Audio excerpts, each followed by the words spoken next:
All right, planning for productivity. You need a plan. You need to put a plan together and not just hope it happens. What are some strategies you use to be more productive? One of the big shifts that I did, I used to have like this massive list, this huge task list. And for me, that was too overwhelming. I never felt any sense of completion, even if I get little things done, because there's this huge master one. And now that big list is not in my forefront every day. I'll revisit that like once a month. I'll come to those big things. But for my daily, in the morning, I get up, have my coffee, my meditation, write in my journal, and look at there's seven things. I put seven things on my list that I'm going to do that day. So it's not all the little details, but it's like big things. And then by the end of the day, I generally will have those done. The little tiny things will trip me up if I have too many. So that the biggest change for me to actually get things done and move forward each day. That's what I'd come to it with. What am I going to get done today? Get that done. How'd you decide on seven? Was that just through trial and error of like, okay, 10's too many, five's too few?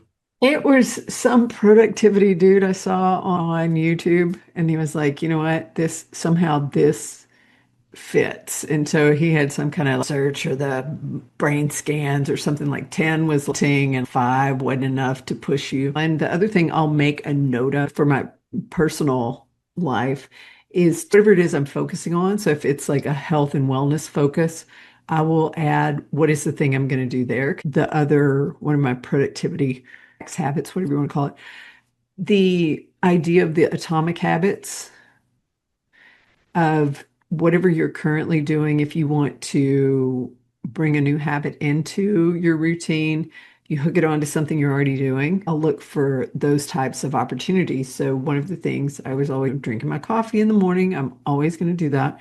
So that's where I moved my gratitude journal with that. Takes about the same amount of time and I can review my daily list. I'm doing my morning gratitude. I'll recap. So I'll just make a few little notes in it, but it's really small. It's like a 5 by 5, and that sets up my day. The other part of how I work is I will start with the thing that takes the most brain power first. So whether that is the toughest task or the task that I can sense I want to avoid the most, that's where I start. I will never do one of those in the afternoon if I can avoid it.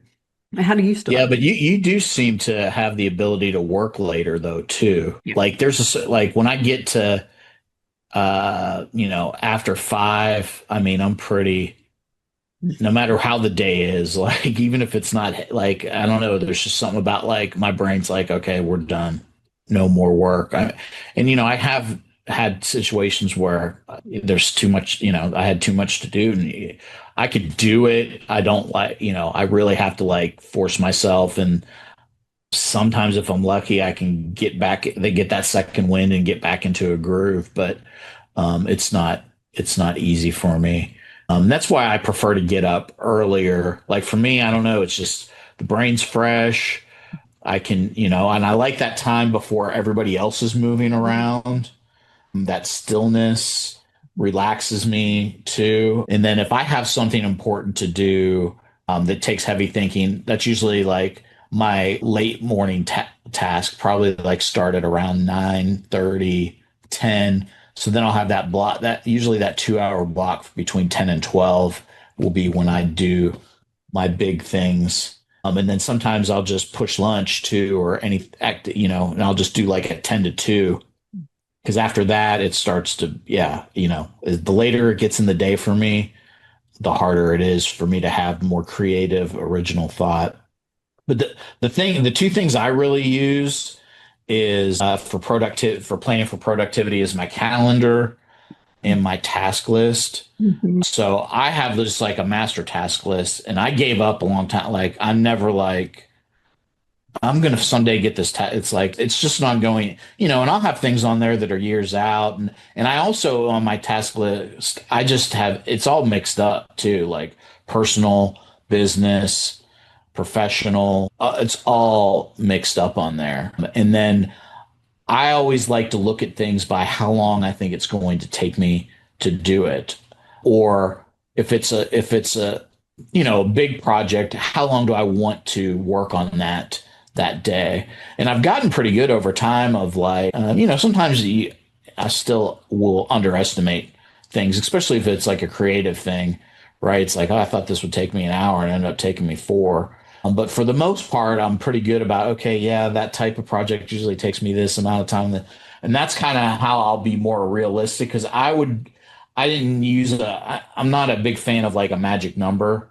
I'm always like, well, it depends, as you probably hear, those of you that listen to the conversation, never, not an absolute guy. So I'm like, it just depends. Like some days it might be three things, some days it might be seven things, some days it might be 10 things. But to be realistic with myself, I'll be like, okay, well, this is probably going to take me this long, this long, this long. And that'll help me split things up and trim my list down too sometimes because sometimes I'll take a bigger bite and be like, wait a minute, there's no way I can get all these things done. There would be a period of time where it'd be like, put them all on the list and just do as much as you can. And then there was like no sense of accomplishment and there was a frustration, especially like I also have learned to leave more margin too for unexpecteds. And it's like, hey, if there isn't anything unexpected, great. It was just a more relaxing day versus I used to like basically schedule every minute of the day. And then when something unexpected would happen, I'd get all bent out of shape because it's going to throw my plan off. And it was like, that's not healthy either. So, yeah, I've just kind of learned to use my calendar to be realistic with myself for what I want to accomplish and use my task list to kind of decide, like, what's most important. And, it varies too, depending on like who's asking me to do something. Is it my boss? Like, hey, I need this and I need it by this amount of time. Is it my boss who says, okay, here's something I want you to work on. I'll see you at the team meeting next month. We can see where you're at with it.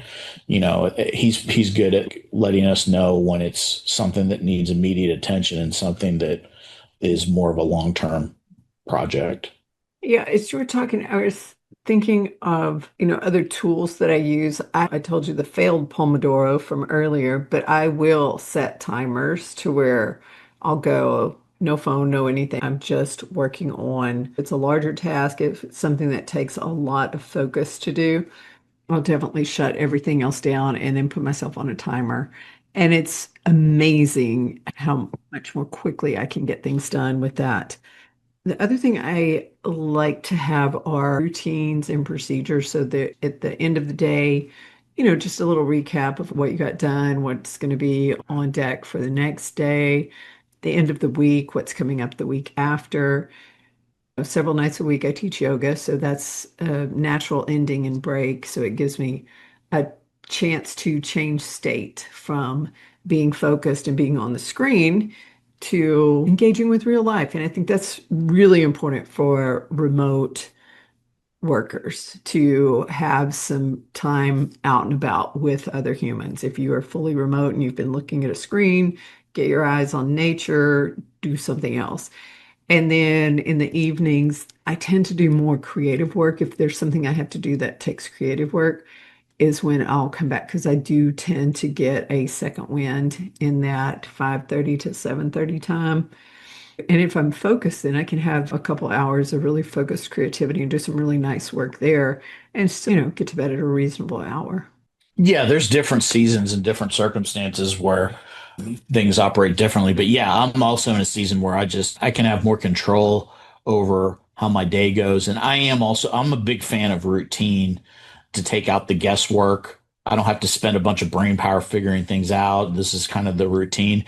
But also saying that too, in times where I can't follow my routine, I do pay attention to that too, and I have switched things up when like things got out of whack, and then I was like, oh wait, this ended like I wasn't happy that didn't wasn't able to do this when I usually do it, but hey, this might be a better time for me to do this, or I'll learn, or I'll be reaffirmed of like, yeah, the morning is the time for that because when I have anytime I've had to do it outside of the morning I'm not happy about it. It kind of messes up my vibe for the whole day.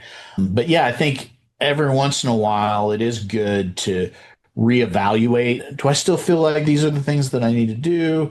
Do I take something away? Is this still bringing me value, or has that gotten lost somewhere? And like, why was I doing this in the first place? So yeah, I think it's good to periodically not get so stuck in doing things that you just start doing them to do them. Yeah, with that, I was thinking about managing your energy throughout the day. That's something that I am aware of, and that's where I'll take a walk break without any media. I'll take 10, 15 minutes to where it literally is just my thoughts rattling around in my head to where that for me, I can slow the pace and even induce a little bit of boredom. Where then when I come back to the work, then things will click into place. And I'll do that especially if I'm getting to a part where I'm not making progress. In the type of work we do, sometimes you're like, why is this not working? And so instead of just pushing forward, then it's time for a little state change. So take a little walk and then come back. All right. Well, hopefully you've picked up some tips for planning productivity, and some of the things that we've shared have piqued your curiosity, or maybe you're thinking about some things that you're like, I can't believe they didn't say this. Why didn't they talk about this? Let us know. So this closes out our conversation on the productivity debate, another perceived challenge of remote work.